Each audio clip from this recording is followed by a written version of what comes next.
እህቴ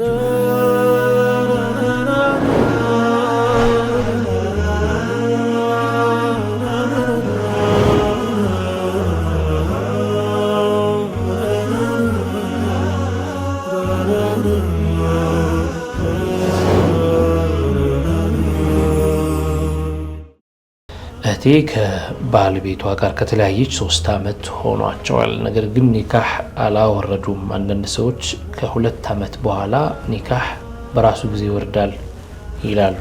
እውነት ነው ወይ?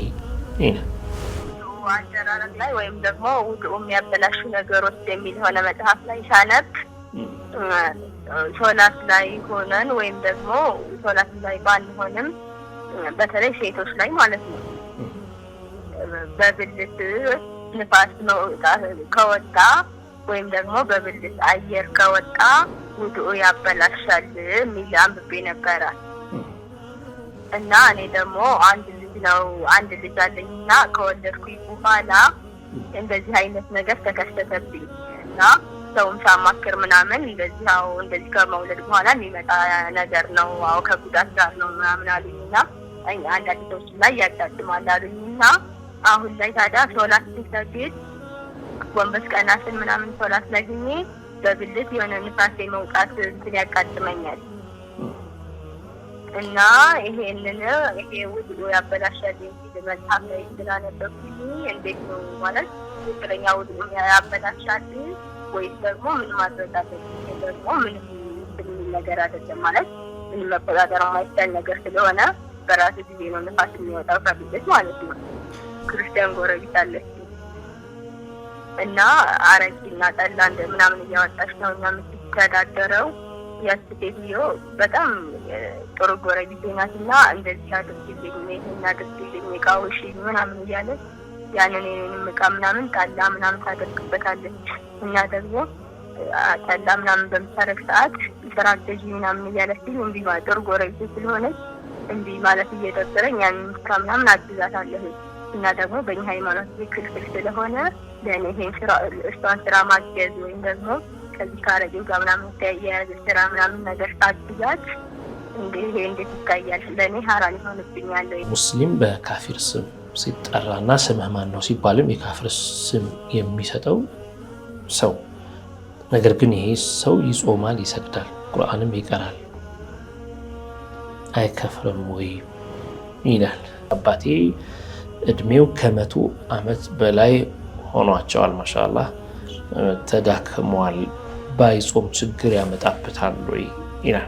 ትልቅ ሳይዝ ያለው የፀጉር ጌጥ በሙስሊም እንዴት ይታያል? አብዛኛውን ጊዜ ሙስሊሞች እየተጠቀምነው ነው ትላለች።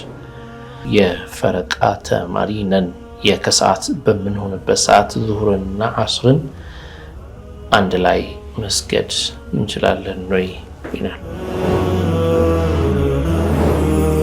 ብስሚላህ ራህማን ራሒም አልሐምዱሊላህ ወሰለላሁ ወሰለም ዐላ ረሱሊላህ ወዐላ አሊሂ ወሰሕቢሂ ወመንዋላህ። ውድ የተከበራችሁ ሱና ቴሌቪዥን የጠይቁ ፕሮግራም ተከታታዮቻችን ነው።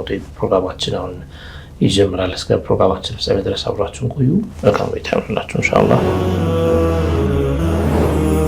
ሰላም አለይኩም። ወአለይኩም ሰላም ወራህመቱላህ። አማን ናችሁ? አልሐምዱሊላህ። እንዴት ናችሁ? አልሐምዱሊላህ። ዛሬም የተለያዩ ጥያቄዎች አሉ ኢንሻአላህ እናቀርባቸዋለን። ወደ መጀመሪያው ጥያቄ ስናልፍ በ0933 መጨረሻው 86 የተላከልን ነው። እህቴ ከባለቤቷ ጋር ከተለያየች 3 ዓመት ሆኗቸዋል። ነገር ግን ኒካህ አላወረዱም። አንዳንድ ሰዎች ከ2 ዓመት በኋላ ኒካህ በራሱ ጊዜ ይወርዳል ይላሉ። እውነት ነው ወይ? بسم الله الرحمن الرحيم الحمد لله رب العالمين والصلاة والسلام على رسول الله وعلى آله وصحبه وموالاه. أسأل الله تعالى أن يجعل نياتنا خالصة لوجهه الكريم وأن يوفقنا لما يحبه ويرضاه وأن يبارك لنا فيما تبقى من رمضان. آمين. الله يقبل إن شاء الله رمضانችንም ጾማችንን መቅቡል ያድርግልን። የተቀረውንም ቀናት ደግሞ በረካ ያለው አላህ ያድርግልን። የምንጠቀምበት አላህ ያድርገን። አሚን። ወደ ጥያቄው ስመጣ ያው የኒካህ መውረድ ምክንያቶች ሲኖሩ ኒካህ ይወርዳል። ምክንያት ሲኖር ማለት ፍቺ ሊሆን ይችላል። አሊያም ደግሞ የኒካህ መፍረስ በኹልዕ ሊሆን ይችላል ፈስኽ በሚባለው አካሄድ አሊያም ደግሞ የሆነ ክስተት ተከስቶ ኒካሁ በራሱ ጊዜ እንዲፈርስ ያ ነገር ምክንያቱ ሲከሰት ለምሳሌ ሪዳ የሚባል ነገር ከእስልምና መውጣት የሚባል ነገር ሲከሰት ኒካሁ ይፈርሳል። እንዲህ አይነት ምክንያቶች ሲኖሩ ነው ኒካህ ይፈርሳል የሚባለው። ዝም ብሎ ባዶ ከዚህ ፊት የሚጠየቁ ጥያቄዎች አሉ። ኒካህ አስረው 6 ወር አብረው ካልቆዩ ኒካህ ይፈርሳል የሚሉ ሰዎች ሰምተናል። አሁን ደግሞ 2 ዓመት ቢል ደግሞ የሰማነው ደግሞ ከተለያዩና ለ2 ዓመት ሳይገናኙ ከቆዩ የሚል አላሁ አለም። የሚቀጥለው ደግሞ ምን ያህል እንደሚመጣ ትንሽ ጊዜ ጨመር አድርጎ 5 ዓመት ሊሆን ይችላሉ። ነገሩ እንደዚህ ዝም ብሎ የጊዜ ሂደት ይሄን ያክል ጊዜ አብረው ስላልቆዩ ኒካህ ይፈርሳል፣ ይሄን ያክል ጊዜ ካልኖሩ ኒካህ ይፈርሳል የሚባል ሳይሆን አስባቦቹ ሲገኙ ነው ኒካህ ይፈርሰው። ወይ ፍቺ ምንለው ነው አሊያም ደግሞ ፈስኽ ምንለው ነው። ሁሉም የራሱ የሆነ መንገድ አለው። ተስማምተው ተግባብተው በቃ እኔ እናንተ መቀጠል አልቻልንም፣ ብዙ የሚያለያዩን ነገሮች አሉ፣ ከሚያቀራርቡን የሚያለያዩን በዝተዋል፣ አብረን ብንሆን ዙልም ላይ ነው የምንወድቀው፣ እኔም እበድልሃለሁ አንተም ትበድለኛለህ ተባብለው የሚለያዩ ከሆነ ይሄኛው በስምምነት የሚደረግ ፈስኽ ይሉታል። በቃ ፈስኽና ይሉና ወይ ደግሞ ሌላም አካሄዶች አሉ። አንዳንዴ በንዴትም ሊሆን ይችላል። ሰው ሚስቱ ስታበሳጨው ስታናደው ፈትቼሻለሁ ብሎ የሚልም አለ። አልሙሂም እንደዚህ ነገሮች መኖር አለባቸው። አለዚያ ደግሞ ቅድም እንደጠቀስኩት የሆነ ክስተት ተከስቶ ሸሪዓ ላይ እንዲህ ነገር ከተከሰተ ኒካሁ ይፈርሳል የሚያስብል እንደ ሪዳ ያለ ወይም ደግሞ ማጥባት የሚባል ነገር አለ። ያው እንትኑ ሰፋ ስለሚል አንገባበትም ብዙ። እንዲህ አይነት ነገሮች ከተከሰቱ ኒካሁ ፈርሷል ይባላል። ከዚያ ውጪ ግን ብዙ ሰዎች አሉ ኒካህ አስረው አብሮ መኖር ሳይችሉ ተራርቀው ረጅም ጊዜ የሚቆዩ ሰዎች እስኪገናኙ እየተጠባበቁ ነው። ኒካሁ እስካለ ድረስ ግንኙነት አለማድረጋቸው ኒካሁ እንዲቆረጥ አያደርግም። ወይም ተጋብተው አብረው ኖሮ ጎጆ መስርተው ቀልሰው ከጊዜ በኋላ በሆነ ንዴት በስጭት ወይ እሷ በድግ ብላ እኔ እናቴ ጋር ሄዳለሁ ብላ ትሄዳለች። ባል ሚስቱን ይጠብቃል። ዛሬ ነገ አትመጣም፣ ወር 2 ወር 6 ወር ያስለምናል፣ ሽማግሌ ይልካል፣ ይጠይቃል። እዛው ነች ያለችው። ይሄን ያክል ጊዜ 2 ዓመት 3 ዓመት 5 ዓመት 10 ዓመት ለምን አትቆይም? እሱ ፈትቻለሁ እስካላለ ወይም ደግሞ ኒካሁን እንዲወድቅ የሚያደርግ ክስተት እስካልተከሰተ ድረስ አሁንም ኒካህ አላቸው። በ6 ወር አንገደበው፣ በ2 ዓመት አንገደበው፣ በምንም ከዚያ በታችም ከዚያ በላይም። ስለዚህ የጊዜ ሙሩር ዘመን ብቻ የኒካህን አያወርድም። ምናልባት ከጊዜ ጋር ተቆጥሮ የሚታሰበው ምንድነው? የሆነ ሰው ልም ያለ ጭው ያለ በረሃ ውስጥ ገባ። በቃ አብዛኛው ጊዜ በዚህ መንገድ የገባ ሰው ነጃ አይወጣም ተብሎ ተስፋ በቃ ይወጣል ተብሎ ተስፋ አይደረግም። ወይ ላውሬ ይጋለጣል ወይ ደግሞ በቃ በበረሃው በሙቀቱ በሐሩሩ በውሃ ማጣት በረሃብ ሊሞት ይችላል ተብሎ የሚሰጋበት አይነት ቦታ ላይ ቢጠበቅ የለም ይጠበቃል ተስፋ እስከሚቆረጥ ድረስ። ቢኖር ኖሮ ከዚህ መውጣት ነበረበት። ስለዚህ ባይኖር ነው አውሬ በልቶታል ወይም ሞቶ خلاص። ያ የሚባል ከሆነ እሷ መጥታ ትናገራለች፣ ባለቤቴ ጠፍቷል፣ እንዲህ በባህር በኩል ሄዶ ነበር ሊባል ይችላል። ባህር خطሩ አደገኛ ነው። አሁን ሳውዲ በባህር እንደሚሄዱት ብዙ ሰዎች خبራቸው ይጠፋል፣ መኖራቸው ሳይታወቅ። አንዳንዱ ደግሞ ባህር ውስጥ ወርውረውት ሊሆን ይችላል፣ ሞቶ የአስማክ ወይም የሑት ቀለብ ሆኖ ሊሆን ይችላል። አልሙሂም ይሄ ሰውዬ ተስፋ በሚቆረጥበት ሰዓት እሷ ሄዳ ለቃዱ ይነግራ፣ ባለቤቴ ይሄን ያክል ጊዜ ሆነው በባህር ሳውዲ ይገባል ብሎ ሄዶ ጠበቅኩት፣ ይሄን ያክል ጊዜ አልመጣም። የመጣው በባህር ነው፣ ወረቀት የለውም፣ ያኒ ፍቃድ ባለው መልኩ አይደለም፣ ተሽለክልኮ ምናምን የሚሄዱበት መንገድ ነው፣ خطر ነው። ቃዲው ያያል። ከዚያ በኋላ ይሄን ያክል ጊዜ ጠብቂው ብሎ ጊዜ ይወስናል። የጊዜ ውሳኔ በእንዲህ አይነት መልኩ ይመጣል ከሚል ተስፋ ማለት ነው እንጂ እሷ ቤቷ እሱ ቤቱ ሆኖ እሷ እናቷ ጋር ሆነ እሱ ደግሞ ቤቱ ሆኖ እየጠበቃት አረና ይያላት እምቢ ብላ የምትቆይበትን ጊዜ አይደለም አሁን በጊዜ የምንወስነው። እንዲህ አይነት ሁኔታ ሲመጣ ጊዜ ገደብ ይቀመጥና ያ ጊዜ ካለፈ በኋላ ዑለማዎች 4 ዓመት ይባላል። 4 ዓመት ሲያልፍ ሄዳት ተሰውቃለች። በቃ ይሄው 4 ዓመት ሞላ አልመጣም። ያኔ اعتدي عدة الوفاة متوفى عنها زوجها ባል የሞተባት ሴትና ዒዳ ቁጠሪ ትባላለች። ከአንሁ መይት ተደርጎ ታስበው ማለት ነው። 4 ወር ከ10 ቀን ዒዳ ከጠበቀች በኋላ ከዚያ በኋላ ማግባት ትችላለች እንጂ ቅድም ጥያቄው ላይ በተነሳው መልኩ ተኮራርፈው ተጣልተው እሷ እናቷ ቤት ሄዳ ስለቆየች 2 ዓመት ሲያልፍ ኤክስፓየር ያደርጋል ኒካህ አይባልም። ወይ በ6 ወር ኤክስፓየር አድርጎ በቃ ካሁን በኋላ ኒካህ ይላችሁ ማያስብል። አሁን ወንጀሉ በሷ ላይ ነው የሚሆነው። ምናልባት ቤተሰቦቿ ይዘዋት ምናምን በዛ ተጽዕኖ ምናምን ከሆነ እንዴት ነው የምትሆነው? ልጅ ወንጀል አለባት ይባል ሐቋን እየተወጣች ስላልሆነ ነው የሚባለው። በመቼም ባሊጋ የሆነች ሴት ዋጅብ ያለባት ራሷን አስመልክቶ ዋጅብ አለባት ማድረግ ያለባትን። ከወላጆቿ ጋር የሚያያዝ ዋጅብ አለባት። ከባሏ ጋር የሚያያዝ ዋጅብ አለባት። ሁሉንም ዋጅብ መወጣት ነው ያለባት። አንዱን ሌላ ውስጥ ማስገባት የለባትም። የባለቤት ሐቅ በእናትና በአባት ምክንያት የሚቆረጥ አይደለም። በቃ እኔ እናቴ ከምትከፋ ባሌ ይበሳጭ ከፈለገ አይባልም። አዕዘሙ الناس حقا على المرأة زوجها ነው። የእናቷን ሐቅ ትጠብቃለች፣ የአባቷን ሐቅ ትጠብቃለች፣ ማድረግ ያለባትን ታደርጋለች። ነገር ግን በአሁን ዘመን ባለንበት ዘመን አስሮ በገመድ አስሮ ያስቀምጣሉ ብለን አናስብም መቼም። ኢነማ በቃ ትጂ ብለናል ከሄድሽ እኔ ልጅ አይደለሽ ምናምን ልትል ትችላለች እናት። ላ يحق لك ነው የምትባለው። ቀጥታ እናትን እየበደለ ያልሆነ ሰው በቃ እኔ እዛ መሄድሽ እኔ ደስ አላለኝም በሚል ብቻ እናት ትቀየማለች ተብሎ ትዳሯ እንዲቋረጥ ማድረግ የለባትም። ስለዚህ እናቴ እንዳትከፋ ብላ ያንን መተው ስለማትችል አስሮ እናትየው አስረው ከግድግዳ ጋር ወይ ከምሰሶ ጋር አስረው አያስቀምጧት መቼምና መሄድ ትችላለች። የባሌ ሐቅ ነው ብላ ያን ማድረግ እስከቻለች ድረስ ሳታረግ መቅረቷ ወንጀሏ እሷ ላይ ነው የሚመለሰው። እነሱ በወንጀል ተባባሪዎች ከሆኑ ድርሻቸውን ያገኛሉ፣ የወንጀሉን ድርሻ። በሷ በኩል ግን ዋናው የምትሸከመው ግን እሷ ነች። ለምን አቅም የሌላት ሆነ አይደለም፣ ትችላለች። እንዳይከፉብኝ ብቻ ብላ በቃ እሱ እንደፈለገ ይሁን ብትል አዕዘሙ الناس حقا የሆነውን ዘውጇን በጣም ከሰው ትልቅ ሐቅ ያለው ባሏን እያስከፋች ነውና መጠየቁ አይቀርም። መርሐባ ዶክተር፣ ወደ ተከታዩ ጥያቄ እናልፋለን። ሄሎ፣ ሰላም አለይኩም። ሰላም ወራህመቱላሂ ወበረካቱ። ማን ልበል? ከየት ነው? ከደሴ ሰዓዳ እባላለሁ።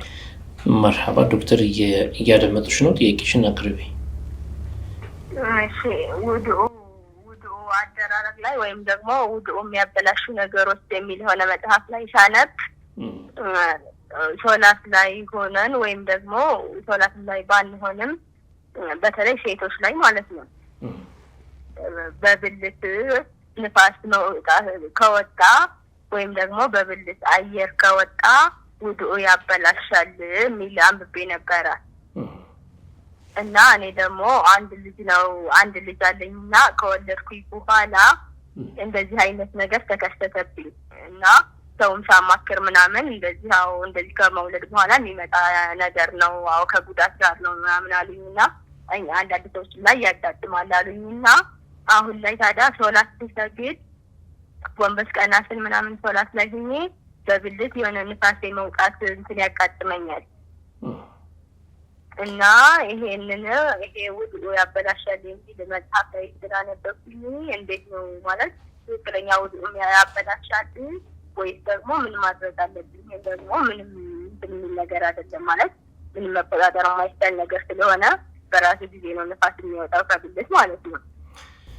መርሐባ፣ ሌላ ጥያቄ አለሽ? አዎ፣ ሁለተኛ ጥያቄ ደግሞ ክርስቲያን ጎረቤት አለች እና አረቂና ጠላ ምናምን እያወጣች ነው እና የምትተዳደረው። ያቺ ሴትዮ በጣም ጥሩ ጎረቤቴ ናትና እንደዚህ አድርግልኝ፣ ይሄን አድርግልኝ፣ እቃውሽ ምናምን እያለች ያንን የኔንም እቃ ምናምን ጠላ ምናምን ታደርግበታለች እና ደግሞ ጠላ ምናምን በምታረግ ሰዓት ስራ ገዢ ምናምን እያለችኝ እምቢ ማለት ጥሩ ጎረቤቴ ስለሆነች እምቢ ማለት እየደበረኝ ያንን ስራ ምናምን አግዛታለሁ እና ደግሞ በእኛ ሃይማኖት ክልክል ስለሆነ ለእኔ ይሄን ስራ እሷን ስራ ማገዝ ወይም ደግሞ ከዚህ ካረቂው ጋር ምናምን የያዘ ስራ ምናምን ነገር ታግዛት እንዴት ይታያል? ለእኔ ሀራም ይሆንብኛል ወይ ነው ጥያቄ። ጨርሻለሁ። መርሐባ ሼህ ሳዳ፣ እናመሰግናለን። በብልት በኩል ከሴት ብልት በኩል የሚወጣ አየር በተመለከተ በሻፊዒ መዝሀብ ናቂድ ለልውዱእ ነው። ልክ በሰገራ መውጫ በኩል እንደሚወጣው አየር እሱም ውዱእ ያበላሻል የሚል ሲሆን ሌሎች መዛሂቦች ላይ እንደ አቢ ሐኒፋ መዝሀብ ያለ ይሄኛው ከዚያኛው ይለያልና ውዱእ አያበላሽም የሚል አለ። ወፊ هذا ፍስሓ ነው ያለው። እዚህ ላይ እንግዲህ ነገሩ ሰፊ ነው ማለት ነውና የሚቸገር ሰው እንደጠየቀችን እንደ እህታችን ሰዓዳ እንዲህ አይነት ነገር የሚያጋጥማቸው እሷ የመጀመሪያ አይደለችም። ብዙ ሰዎች እንዲህ ነገር ያጋጥማቸዋል። በተለይ ከውልደት በኋላ ወይ አየር ሲገባ ወደ ውስጥ ሰውነታቸው ክፍት ስለሚሆን በዚያ በኩል በገባ ጊዜ የመውጣት ሁኔታም አለ። በዛው በኩል የመውጣት ሁኔታ አለና የአቡ ሐኒፋን መዝሀብ ይዘው ይህንን አያበላሽም በሚል መዝሀብ ይዘው ቢሰሩበት ይችላሉ። በተለይ የሚቸገሩ በተደጋጋሚ ጎንበስ ቀና ሲሉ ይህ ነገር ለሩኩዕ ለስጁድ ሲንቀሳቀሱ የመውጣቱ ነገር እየጨመረ ስለሚሄድ ሁሌ እያቋረጡ ሶላታቸውን እንደገና ውዱእ እያደረጉ መስገዱ ምናልባት ሊያሳንፋቸው ይችላል። በቃ እንደዚህማ ከሆነ በሚሉላ ገፍላ ውስጥ እንዳያስገባቸው እንዲህ አይነት ፉስሓ ያለበትን ትንሽ ሰፋ አድርጎ ቀለል አድርጎ የሚሄዱ ቀውሎች ካሉ ሙዕተበር የሆነ መዝሀብ ተቀባይነት ያለው እስከሆነ ድረስ ይዘው ሊሰሩበት ይችላሉ። ይህ ነው። ወደ ሁለተኛው ጥያቄ ስንሄድ ሁለተኛው ጥያቄ በሐራም መተባበር ማለት ነው። አጭሩ በሐራም መተባበር አይቻልም። አላሁ ተዓላ ወላ ተዓወኑ ዐለል ኢስሚ ወልዑድዋን ብለዋል። በኢስም በወንጀል ላይ እንዳንተባበር አላህ ከልክሏል። ኢስም ማለት ኸምር መጥመቅም ይሁን መስራት ኢስም ነው። ያው ኸምር ኸልያ ተፈልጎበት ሲሰራ ይሁን ኸል የሚባለው ኮምጣጤ የምንለውን ነገር ተፈልጎበት ሲሰራ ኸምሩ ራሱ ለማይቀሰድ መስራቱ ሐራም አይሆንም። ለምን እሱን ራሱን ወደ ኸልነት ቀይሮ መጨረሻው ውጤት ኸል ስለሆነ ማለት ነው። ኸምሩ እንዲጠጣ አይፈለግም። አቼቶ የሚያመርቱ ሰዎች እንደዛ ነው ያንን የሚሰሩት። ወደ ኸምርነት ይሄድና ከኸምርነት ወደ ኸልነት ይሄዳል። ይህችን ኸምር الخمر المحترمه ይሏታል ዑለማዎች بقصد الخليه የተሰራች ኸምር ስለሆነች ማለት ነው። እና ከዚህ ውጪ በሆነ ግን ለመተዳደሪያነት ያቺ ጎረቤቷ ክርስቲያን ጎረቤቷ ጠላ የምትሸጥ አረቄ የምትሸጥ ሆና ባትሸጠውም እንኳን ለቤት ውስጥ አገልግሎትም ቢሆን ለድግስም ለምንም ብለው የሚጠቀሙበትም ቢሆን አስካሪ መጠጥ ነውና አስካሪ መጠጥ የምታዘጋጅን ሴት በጉልበትም በገንዘብም በእቃም ማገዝ ሐራም ነው። يعني እሷም ሄዳ ስራውን ማገዝ ቀጥታ መስራት ማለት ነው። ኸምር መስራት ነው። يعني ይሄ አሻሮ መቁላት ሊሆን ይችላል ወይ ደግሞ ቂጣው መጋገር ሊሆን ይችላል። እቃም መስሪያውን መስጠት ሊሆን ይችላል። ራሱን ጋኑን በርሜሉን ማዋስ ሊሆን ይችላል። ሌላም ከዚያ ከኸምሩ ስራ ጋር ተያያዥነት ያላቸው ቂጣ ይጋገሩና የጠላ ቂጣ የሚሉትን ይቆራርሳሉ። መቆራረሱም ሊሆን ይችላል። ጌሾ መውቀጥ ሊሆን ይችላል። ያው ስራው አንዋዕ ነው። በቀጥታ መጥመቅና መቀላቀሉ መበጥበጡ ብቻ ሳይሆን ወደዚያ የሚወስዱ ስራዎች በጠቅላላ ሐራም ይሆኑባታል። ስለዚህ ጉርብትናን በሐራም በመተባበር አይደለም እናጠነክረው። ጉርብትና ደህና ጎረቤት የሚባለው እኛን በክፉ ማይደርስብን ማያስቀይመን ልጆቻችንን ማያስቀይም ማይጎዳብን ቤት ብንሄድ ቤታችንን የሚጠብቅልን እንደራሱ ቤት ሆኖ ሌላም ለኛ ጥሩ እይታ ያለው ጎረቤት ከሆነ ያንን ምን ከፍለው መልካምን በመልካም እንጂ በሐራም በመተባበር አይደለም። ያው እሷ ጥሩ ጎረቤት ነች ብላለች። ያኔ የሆኑ ጥሩ ነገሮች አሏት ነው ወይላ ኩፍር ላይ ነች ያለችው እቺ ሴት። ከሱ ባሻገር ደግሞ ኸምር የምትሸጥ ነች። ያኔ ብዙ ኢስሞች ብዙ ወንጀሎች ያሉባት ነች። ምናልባት እንደ ጸባይ አታስከፋኝም አታስቀይምኝም ልትል ትችላለች። ከዚያ ባሻገር ምናልባት ጥያቄ ውስጥ ባይገባም ግን ሊያጋጥም ስለሚችል እቺ ሴት ካፊራዋ ነስራንያዋ ሴት በኸምር የምትተዳደር ሴት ከሆነች አረቄ ሽጣ ጠላ ሽጣ የምትተዳደር ሴት ከሆነች እንደው አንዳንዴ ጥሩነት በስጦታ ስለሚገለጽ ነው እንደው ይሆን ነገር ትልክልኛለች ልትል ትችላለች። ምናልባት ሰዓዳ ጥያቄያችን ባታነሳውም ጥያቄው ላይ ግን ካጋጠመ እንድትጠነቀቅ ነው። ከሐራም በመጣ ገንዘብ ሀዲያ በትልክላት የገንዘብ ሀዲያ ሊሆን ይችላል ቸግሯት ወይ የሆነ ድፎ ነገር ጋግራ ልትልክላት ትችላለች ወይ የሆነ ነገር ወጥ ሰርታ ወይ ብስኩት ነገር እንትን ብላ ጾማችሁ እኮ ነው አፍጥሩበት ምናምን ብላ ልታመጣ ትችላለች በእነዚህ ነገር ከሐራም የመጣ ገንዘብ መብላቱ ሐራም ስለሆነ ይሄንን ነገር መቀበል የለባትም ሌላ ሐላል የሆነ ምንጭ ቢኖራት ምናልባት ከዚያኛው ይሆናል በሚል ግምት መቀበል ይቻላል ስለዚህ ንጹህ ገንዘብ የለምና ሁሉም ነጂስ ነውና ሁሉም ከሐራም የመጣ ነውና በስጦታ መልኩ ይመጣላትን ነገር መቀበል የለባትም ልጅ ወልዳ ለልጇ ልብስ ገዝታ ብታመጣላት ሌላም ምን ላድርገው ትችላለች እኔ እስልምናዬ አይፈቅድልኝም ጉርብትናሽ አብረን መኖር በሚፈቀድ ነገር መተጋገዝ ችግር የለብንም ነገር ግን እኔ ከዚህ ነገር የመጣ ገንዘብ መቀበል ስለማይፈቀድልኝ ቅር ሳይልሽ መልሽው ይሄን አልፈልግም ብሎ በአግባቡ መንገር ያስፈልጋል እኛ ለምን እየኖረን እንደሆነ ካስታወሰን እኔ የአላህ ባሪያ ነኝ ብለን ካስታወሰን ከለይቀም ጎረቤቴ አባቴ እናቴ አለቃዬ ሰራተኛዬ የሚባል ነገር የለም መጀመሪያ የምናስቀድመው ጣዓቱላህ ነውና የአላህን ትእዛዝ ለፊታችን አድርገን ብትቀየም ቅር ቢላትም ቅር ይበላት እኛ ቅር በማይላት መልኩ እንገልጸዋለን የሆነን ነገር አላህ አዞን ሰው ቅር ይለዋል ብለን መተው ሳይሆን የአላህን ትእዛዝን ተገብራለን ሰዎች ቅር እንዳይላቸው ደግሞ ጥሩ በሆነ መልኩ እንገልጸዋለን ይሄንን የአላህ ትእዛዝ መሆኑን እኔ ማድረግ እንደማልችል ይሄንን ነገር ልጠቀመው እንደማይፈቀድልኝ በጥሩ አገላለጽ መግለጽ ይቻላል ይሄንን ታደርግ አንዳንዶቹ ቶሎ የሚረዱ አሉ እንደውም አንዳንዶቹ እኮ አይ ይሄ ይቅርብሽ ይሄ ከሌላ ነው ብለው የሚናገሩ አሉ በቃ ቶሎ የሚረዱ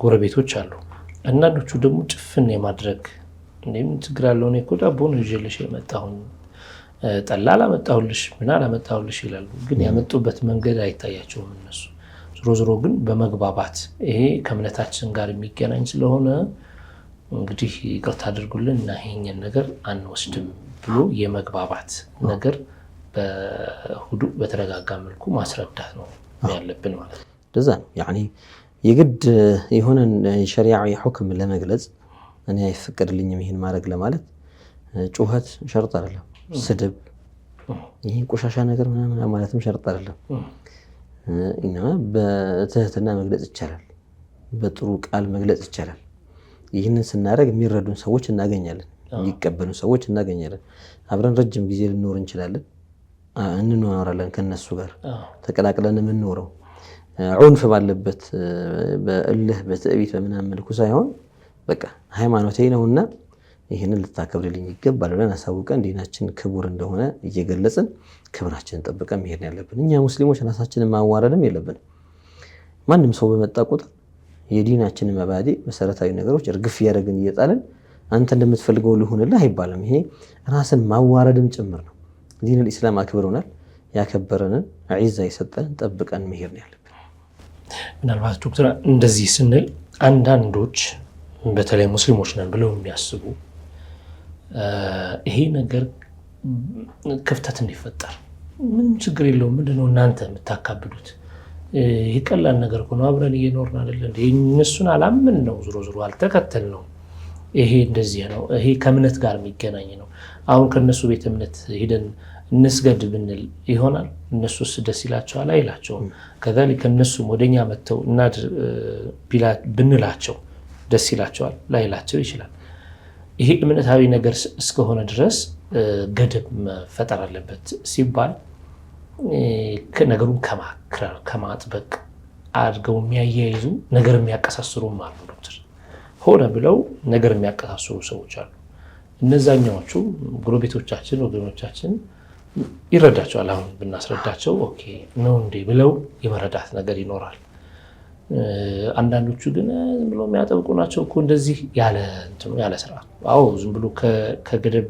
ውጭ የሚሆኑ ሙስሊሞች حرام ያልሆነውን ሽርክ የሚሉ ሙስሊም ነን ብለው የሚያስቡ አሉ እነሱን ሳይሆን በትክክል መስመሩን የተከተሉ አህሉ ሱናን መስመር የተከተሉ ግን ይሄ በቃ ገደብ መፈጠር አለበት ብለው ሲያስቡ ዞር ብለው ሄደው ነገር የሚያቀሳስሩ ሰዎች አሉ። የእነዚህ ሰዎች ሁክም ምንድን ነው ዶክተር የሚሆነው? አብዛኛው የዚህ መንስኤ የዲኑን ህግጋት በትክክል ካለማወቅና መሀይምነት በቃ በዲን ጉዳይ ላይ አላዋቂነት የሚያመጣው ነው። አንድ ሙስሊም የት ድረስ ነው መሄድ የሚችለው?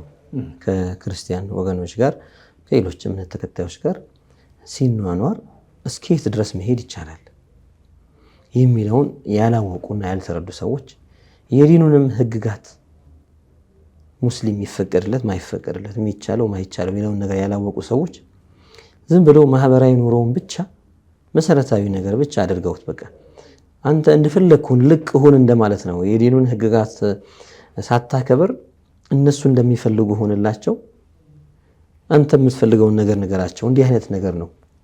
አስለን ዲኑን የደነገግነው እኛ አይደለንም። هذا شرع الله يا الله ድንጋጌ ነው፣ የአላህ ህግ ነው። ዲን ሰማዊ በዋህይ የመጣ ነብይ የተላከለት ክቡር ሃይማኖት ነው። ነብያት ሁሉ የመጡለት ይህንን ክቡር የሆነ ህግ እኛ መጠበቅና መተግበር እንጂ መጠበቅም ማስጠበቅም መተግበርም እንጂ ልንቀያየረው ልንሽረው ለሆኑ ሰዎች ፍላጎት ልንሸረሽረው ልንሸራረፈው የሚገባ ነገር አይደለም።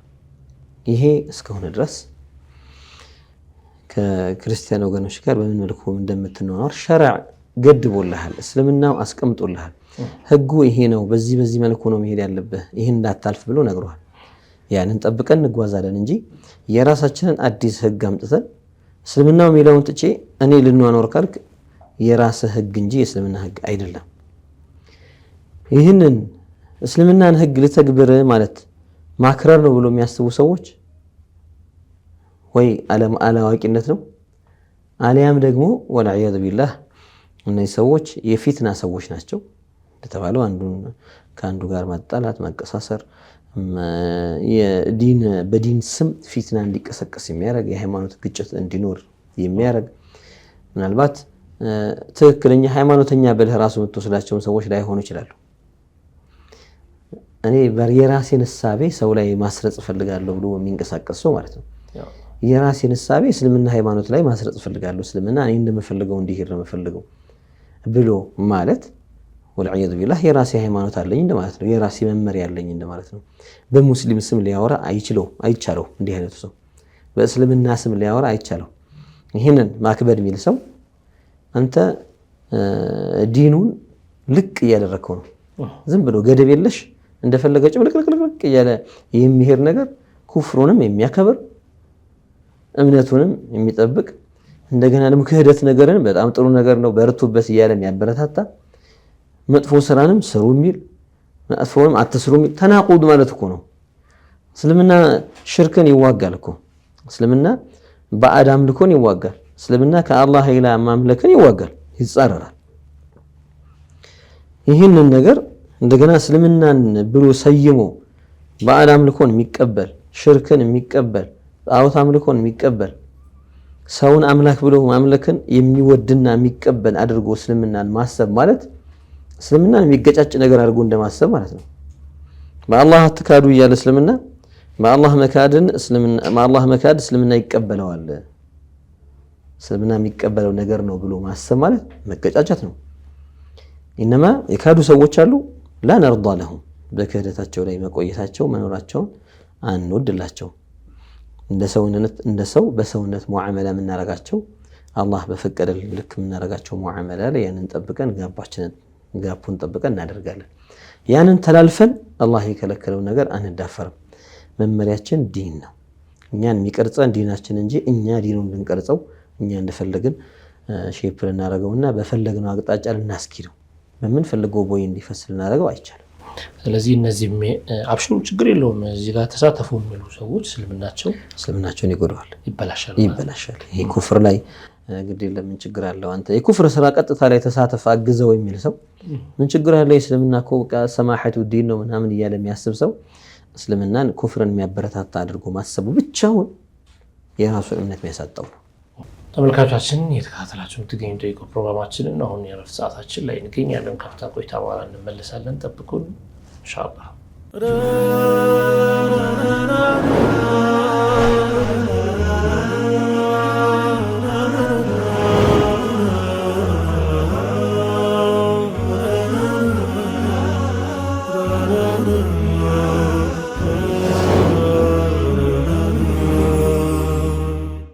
ተከታተሉ ጠይቁ ፕሮግራማችንን ለእናንተ ጥያቄ ያስተናግደን እንገኛለን። አሁንም ከኛ ጋር ሆኖ ኢንሻአላህ በ0975 መጨረሻው 63 የተላከልን ጥያቄ ምንድን ነው የሚለው? አሰላሙ አለይኩም ሙስሊም በካፊር ስም ሲጠራና ስምህ ማን ነው ሲባልም የካፊር ስም የሚሰጠው ሰው ነገር ግን ይሄ ሰው ይጾማል፣ ይሰግዳል፣ ቁርአንም ይቀራል አይከፍርም ወይ ይላል። እኛ ጋር የካፊር ስም የምንለው በተለምዷዊ አጠቃቀም የካፊር ስም የምንለው ምናልባት የአረብኛ ቃል ስላልሆነ ሊሆን ይችላል። ኢትዮጵያዊ ስም ነው፣ የአማርኛ ስም። ብዙ ሰዎች እንደዛ ይላሉ። ለምሳሌ ተስፋዬ ቢባል የካፊር ስም ነው የሚለው ሰው የተለመደ ነገር ሆኖ ወይ ጥላሁን ቢባል እንደዛ አድርጎ ያስበዋል። ወይ ጎበዜ ቢባል አንዳንዶች ምናልባት ወሎ ላይ ብዙ እንትን ላይ ይችላል። አዲስ አበባ ሲመጣ አሁን ስም ማን ነው ቢባል ጎበዜ ቢል ወይ ገበየሁ ቢል አብዛኛው ሰዎች እንዳልኩት ወሎ አካባቢ ሲመጣ እነዚህ ነገሮች የተለመዱ ሊሆኑ ይችላሉ። ያኒ የአረብኛ ምንላቸው ስሞች ሰሚር مثلا ወደ አማርኛ ብንተረጉመው ወይ ደግሞ ሌሎችም አንዳንድ ሱልጣን ወይ ሌላ እንደዚህ ወደ አማርኛ ቢተረጉሙ ሰዎች ምናልባት ክርስቲያን ነው ሊሉት ይችላሉ። ሌላ እና የተለመዱ ነገር ሆነውብን ነው እኛ የአረብኛ ቃል ካልሆነ የክርስቲያን ስም የሚለውን ነገር የምናስበው። ጠያቂያችን ትንሽ ፈገግ የሚያስብል ነገር ነው መጨረሻ ላይ ያነሳው ነገር ይጾማል ይሰግዳል ብሏል። አኪድ ሙስሊም ከሆነ መጾም መስገዱ ግድ ነው። ከዚያ ባሻገር አይከፍርም ወይ ያለው እንደዛ አይነት ጥያቄ አንስተዋል። ምን እዛ ጋር አስኬደ? ምንም ወደዛ የሚያስኬድ ነገር የለውም። ሰውየው ስሙ በተለምዶ ሙስሊሞች የሚጠሩበት የአረብኛ ስሞች ያሏቸው ውስጥ ስለሌለ ብቻ ይህን ሰውዬ ካፊር አያስብለው። ልቡና እምነቱ ነው። ምናልባት ስሙ ራሱ ላይ ኩፍር ያለባቸው ነገሮች ካሉ ለምሳሌ ገብረ ክርስቶስ ቢባል ወይ ገብረ ማርያም ቢባል ወይ ደግሞ ኃይለ ሥላሴ ቢባል እነዚህ ሥላሴ ማለት ሶስቶቹ እንግዲህ አብ ወልድ መንፈስ ቅዱስ ብለው ነው። እንግዲህ እነዚህን ነገሮች መቼም ቃሉ ራሱ ኩፍር ነገር ነውና አላህን አባት ልጅ ማድረግ ነውና እንደገና ደግሞ አረቦች ቢጠሩ ነበር አብዱል መሲህ ብለው። ምናልባት ክርስቲያኖች አብዱል መሲህ ሲባል ቢሰሙ ይሄ ሙስሊም ነው ሊሉት ይችላሉ አረብኛ ስለሆነ ብቻ። ወይ ደግሞ ሙስሊምም ሆኖ ትንሽ ብዙ ዕልም የሌላቸው አረብኛ ብዙ ያልተዋወቁ ሰዎች ቃለ አብዱል መሲህ ቢባል ሼክ አብዱል መሲህ አድርገው ሊያስተምሩት ይችላሉ። ምናልባት ያኒ እንደ ከዚህ በፊት ሲረቱ ነብይ አለይሂ ሰላቱ ወሰላም ስናወራ ጠቅሰን ነበር። እዛ ላይ ከዊላዳቸው ጋር በሚያያዝ ይህንን ስም አንስተን ነበረ። ነሳራዎች ይዘየውበታል። የአረብኛ ቋንቋ ተጠቅመው ስም ስላወጡ ብቻ የሙስሊም አያስብልም።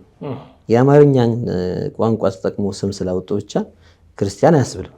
ጉዳይ ያለው ምናልባት ማዕናው ራሱ ቃሉ የሚሰጠው ማዕና ኩፍራዊ ማዕና ከሆነ እሱን እንቀይርለታለን። ለምሳሌ ገብረ ክርስቶስ የነበረ ሰው ያኒ አብዱል መሲህ እንደማለት ነው። ገብረ ክርስቶስ ሲተረጎም ማለት ነው። እንደዛ የሆነ ስም ካለው እናስተካክለታለን። ምንም እንኳን ዓለም እንኳን ቢሆንም እንቀይርለታለን። ነብዩ ሰለላሁ ዐለይሂ ወሰለም አንዳንድ ሰዎቻቸው ጥሩ ያልሆኑ ሰዎችን ይቀይሩላቸው ነበር። አንዳንድ ሰዎች አብዱል ዑዛ የሚባል ስም የነበራቸው ነበሩ። አብዱ ሸምስም እንደ ቀቢላ እንዳለ ሁሉ ወሀከዛ። ከዚያ ግን ከስሙ ጋር ምንም አይነት እምነትን የሚጎዳ ትርጉም ከሌለ ስሙ ያንን ማያመለክት ከሆነ ግን ባለበት ቢቀጥል ችግር የለውም። ጥላሁን ብንለው አልይ ብንለው መሰለን ወይ ደግሞ ሌላም ከበደ ብንለው ወይ ገበየሁ ብንለው ምንም ችግር የለውም። ያኔ ስሙ ላሸክ ችግር የለውም ስንል አፍضል ነው አሕሰን ነው እያልን አይደለም። አፍضል የሆኑ ስሞች የታወቁ አሉ።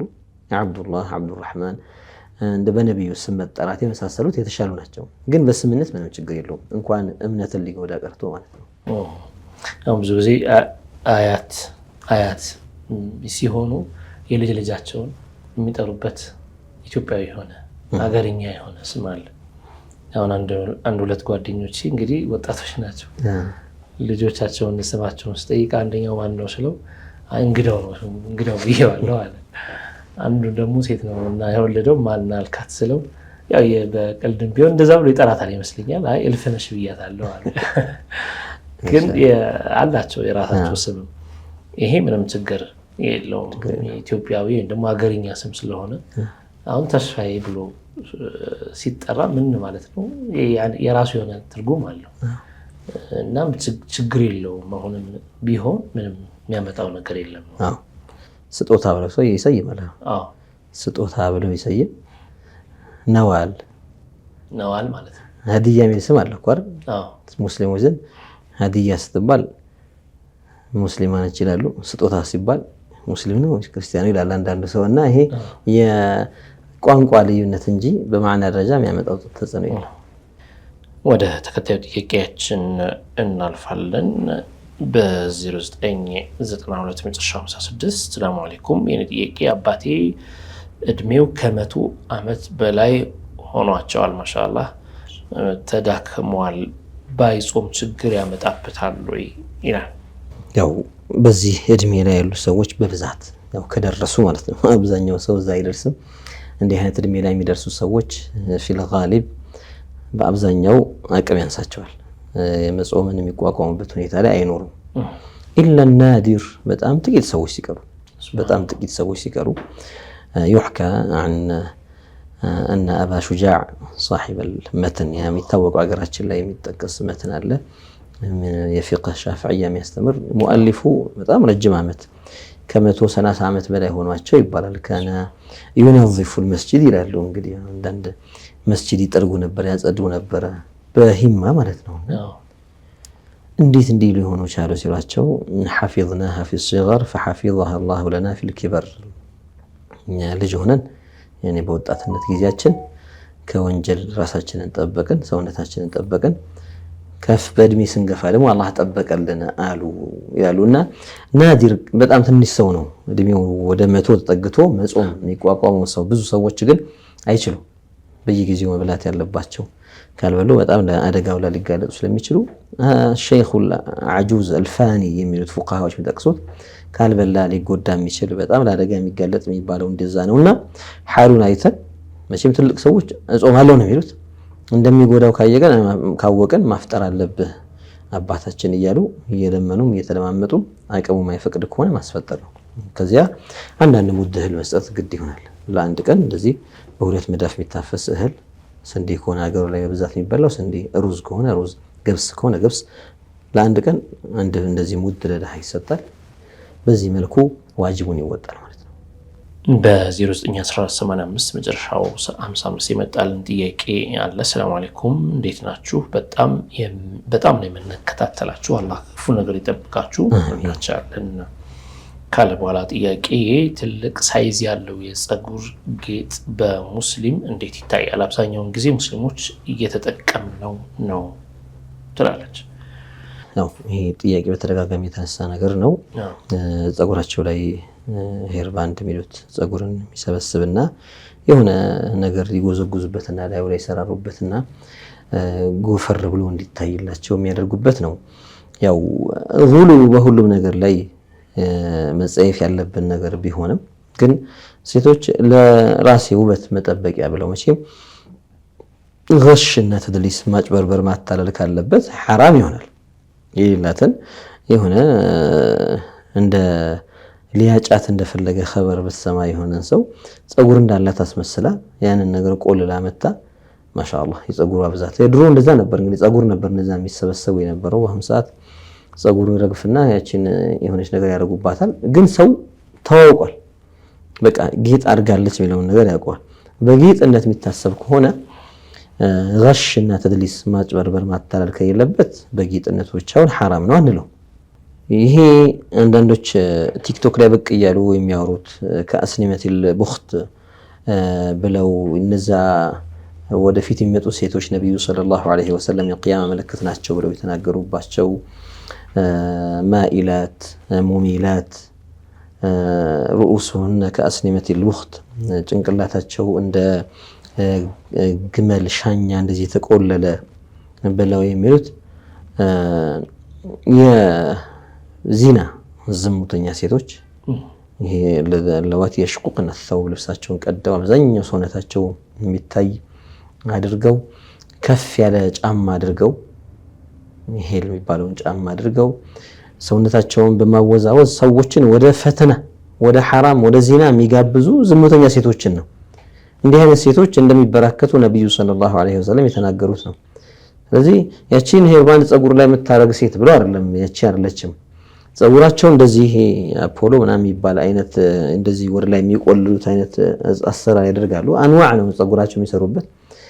እንግዲህ ሙስሊም ሴቶች ጸጉራቸው እንደዚህ ያደርገው ቆልለው ሒጃብ እንደዚህ ያደርገውበት አላየውም። ምናልባት ከአስያዙ ጸጉራቸውን ከኋላ ነው ማስያዣ አድርገው የሚያደርጉትና የግድ ይሄኛው ከዚህ ጋር ካላሰር ነውና ካላመሳሰል ነው በቃ ይሄው ራሱ ነው እያሉ መፈራገጥ ተገቢ አይደለም። ያኔ ይታወቃል። ጸጉር ጌጥ ጸጉሯ ላይ ማድረግ ትፈልጋለች።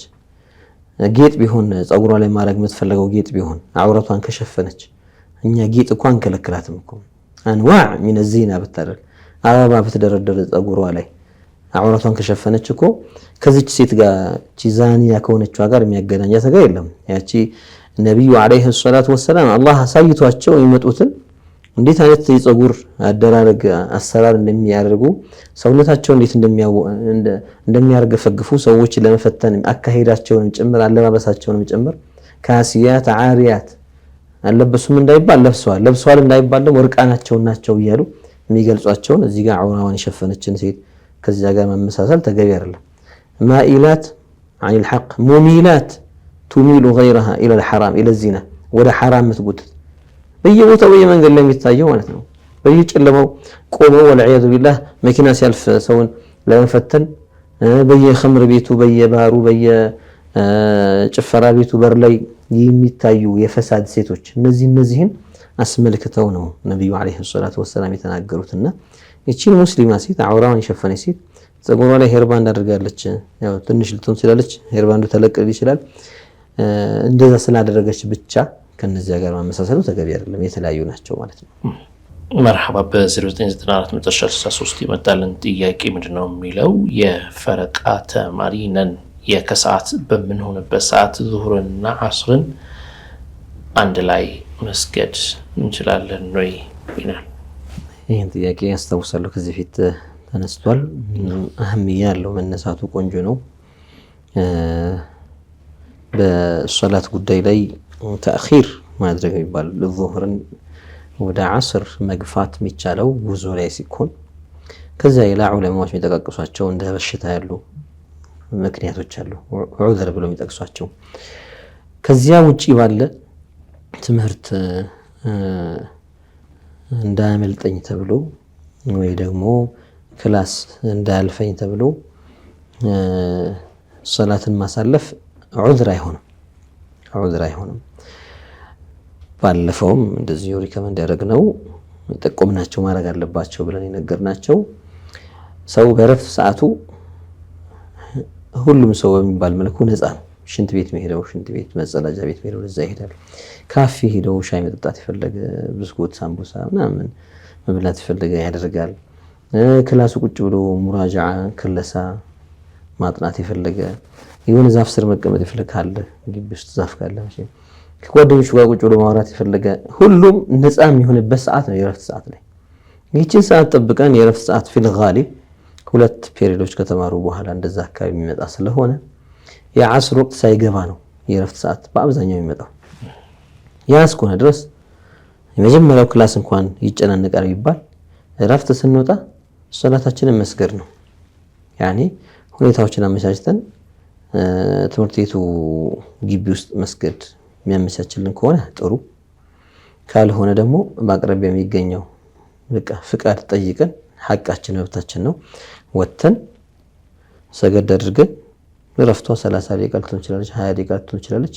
በጣም በቂ ነች። 4 ረካዓ ለመስገድ ውዱአችንን ጠብቀን ተዘጋጅተን ከሄድን ሰሊሱል በውል ምናምን ካልሆነ በስተቀር ነው ከባድ ዑዝር ያለበት ካልሆነ በስተቀር ክላስ ውስጥ ሲገባ ውዱ አድርጎ ገብቶ ከሁለት ፔሪዶች በኋላ ትምህርት ክፍለ ጊዜዎች በኋላ ሶላት ውዱን ጠብቆ መስገድ የሚከብደው ብዙ አይኖርምና ራሳችን ላይ ሳናጨናንቅ ጀምራፍ ሲወጣ ውዱ ማድረጊያ ሲሄድ ሽንት ቤት ወረፋ ነው ምናምን እያለ ሳይሆን ማለት ነው። ይሄንን አስቦ ቀድሞ ተዘጋጅቶ ከመጣ ይሄንን በማድረግ የአላህን ግዴታ እንወጣ ኢንሻአላህ።